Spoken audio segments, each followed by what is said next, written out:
Welcome to Protagonist Pub. My name is Tammy, and this is where characters gather.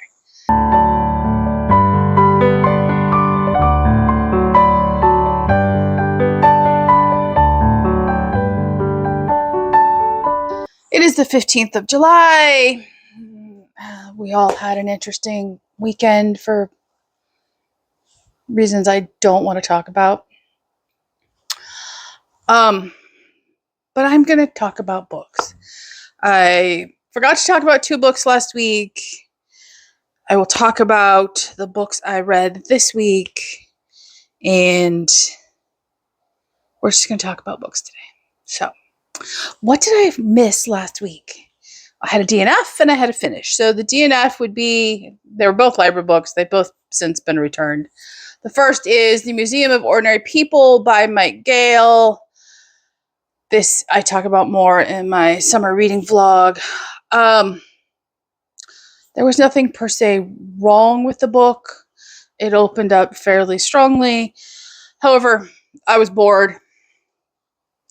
And the back cover didn't match up with, the contents of the book in the beginning, which are described in the back, on the, back blurb. So I was bored. I couldn't be bothered. So the book I finished, and I forgot to talk about, was Here Today, Gone Tomorrow by... I forgot. Her name is on the cover of the book. My library only has the first of this trilogy, so I'm going to need to get my hands on the other 2. This was a delightful, cozy mystery set in southwestern Texas. I know, isn't that a helpful geographical description? In this case, it is southwestern Texas, bordering on the Mexican border in the Chihuahua Desert. It is in the fat part of Texas that borders Mexico. And this was just a delightful, small town, culinary, cozy mystery about a reporter who is let go from her big city journalism job in Austin, returns home to her small town, helps out at her family's Mexican restaurant, and a body is found. The body is found outside the restaurant, and to save her family's already struggling business, she needs to solve the murder. And it was just delightful, and I loved every word of it, and it made me hungry constantly in the best possible way. So I will track down the other 2 in this series and be perfectly delighted. And she is a cozy author I will have absolutely no trouble reading. And yeah, send me back to Broken Boots, Texas, and I'll be a happy camper. So those are the ones I forgot to talk about last week. So let's talk about what I read this week. I have one DNF for the week. That is The Cowboy Christmas by Shanna Hatfield. This was a non-winning choice for book club for July. And it isn't the writing. The Shanna Hatfield's writing is perfectly delightful. I have no problem with her prose. However, I do not like her female protagonist in this series. She's an MML executive, and just not interested. I will try something else from Shannon Hatfield in the future, but this one it didn't grab my attention. She isn't, the female protagonist isn't someone I was interested in, and I certainly didn't want to invest my time in her, so I will try something else from the author instead. That was my only DNF for the week. I do have 2 finishes for the week. I'm going to mention them briefly. I talk about the first one in the Christmas in July vlog in great detail, so most of that discussion will be there. And the second one is the July book club choice. And as you know, I always do a wrap-up video for those, so we'll save most of my commentary for that. So which book first? Forgive me, I have a headache. I cannot get rid of it. There's not enough coffee in the world right now, so, it's a Monday. First up, Honorable Intentions by Angie Sue Dobbs. This was pure delight.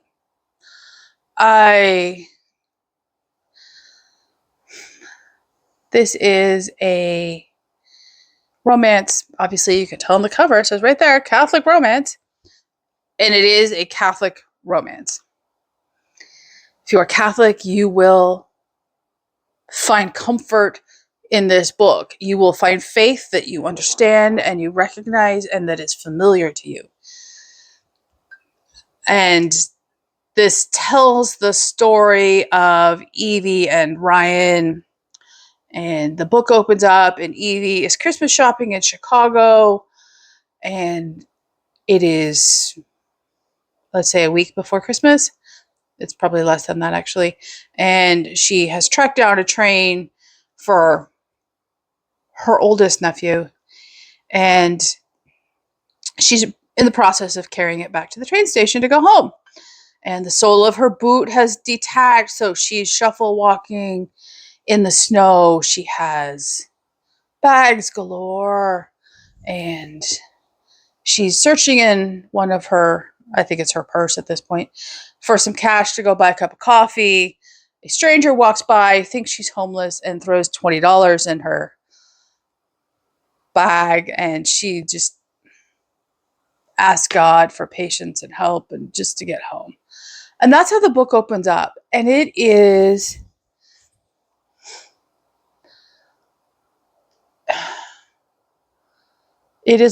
this book was just an absolute blessing to me. I loved the romance. I loved the interaction with her family. I loved that Ryan, who lives in San Diego, was trying to fight his attraction to Evie, and Evie was trying to fight her attraction to Ryan because they both knew that he was returning home and her life was here and his life was there. I love that Evie, through the example she lived, brought Ryan back to the faith in which he was baptized and educated. I love the family interaction around faith. This entire book was what I needed, and now I need to read everything by her. Just everything. That's how good this book was. I need to read everything by her. And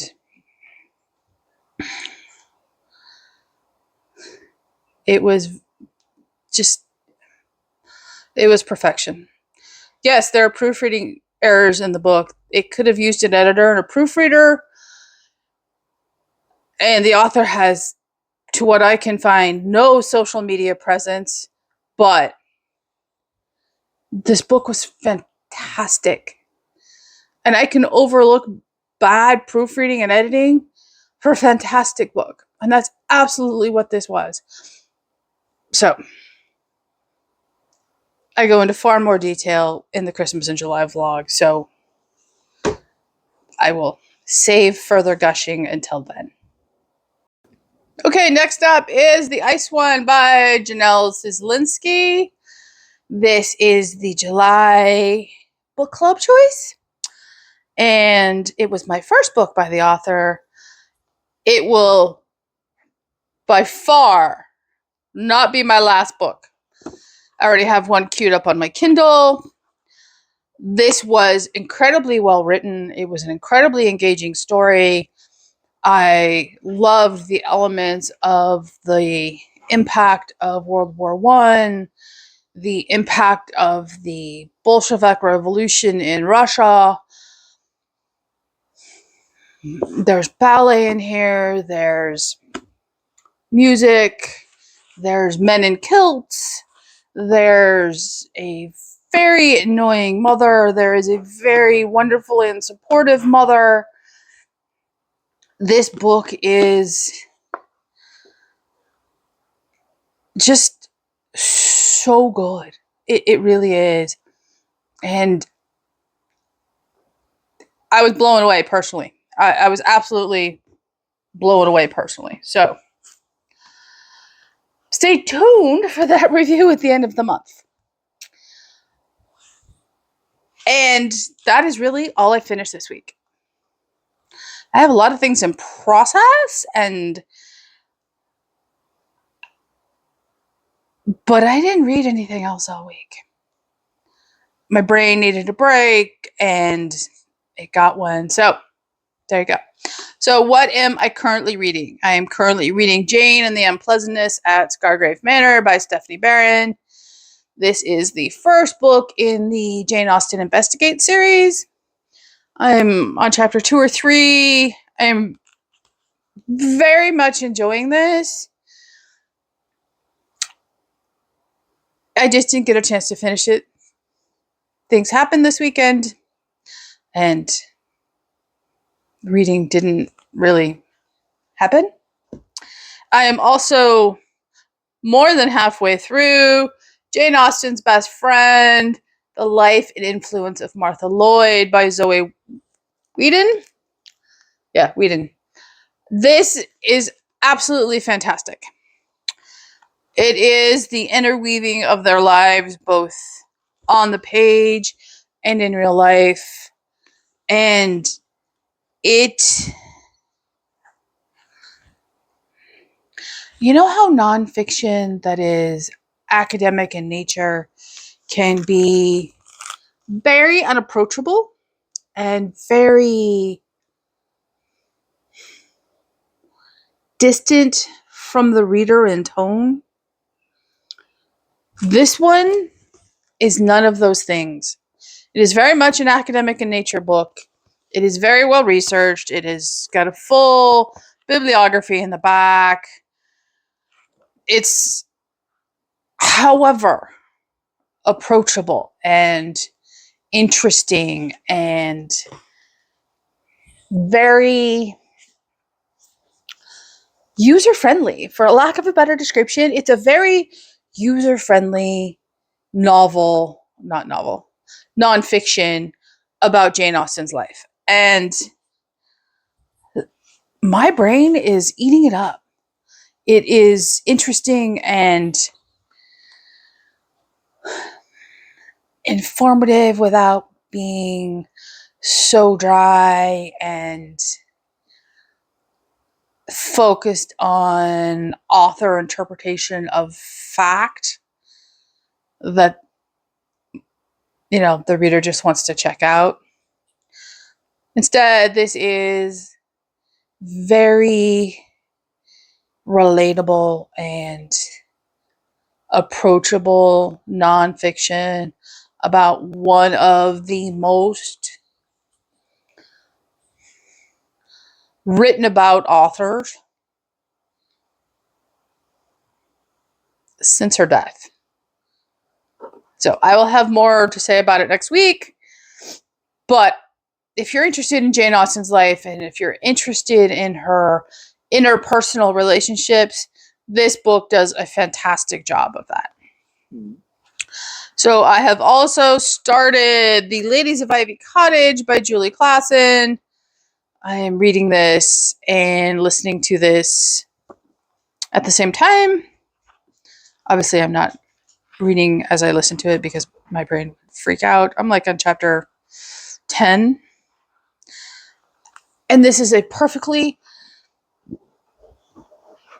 delightful,